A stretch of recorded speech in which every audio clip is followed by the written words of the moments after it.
K കുടുംബത്തിൽ പ്രശ്നങ്ങളെന്ന അഭ്യൂഹം ശക്തമാകുന്നു. സിന്ധു കൃഷ്ണയുടെ സഹോദരിയുടെ മകൾ തൻവി പങ്കുവച്ച വ്ലോഗിന് ശേഷം സിന്ധു കൃഷ്ണയ്ക്കും മക്കൾക്ക് നേരെ വ്യാപക വിമർശനമാണ് വരുന്നത്. ഭർത്താവിന്റെ മരണശേഷം താൻ തീർത്തും ഒറ്റപ്പെട്ട് കഴിയുകയാണെന്നാണ് സിന്ധുവിന്റെ അമ്മ പറയുന്നത്. ഇവരെ നോക്കാൻ തൻവി കാനഡയിൽ നിന്നും നാട്ടിലേക്കെത്തി.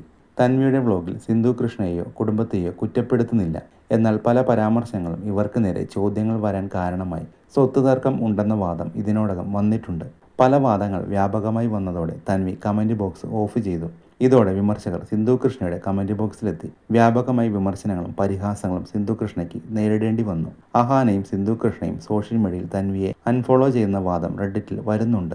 ഇപ്പോൾ ദിയ കൃഷ്ണ പങ്കുവച്ച ഇൻസ്റ്റാഗ്രാം സ്റ്റോറിയാണിപ്പോൾ ചർച്ചയാവുന്നത്.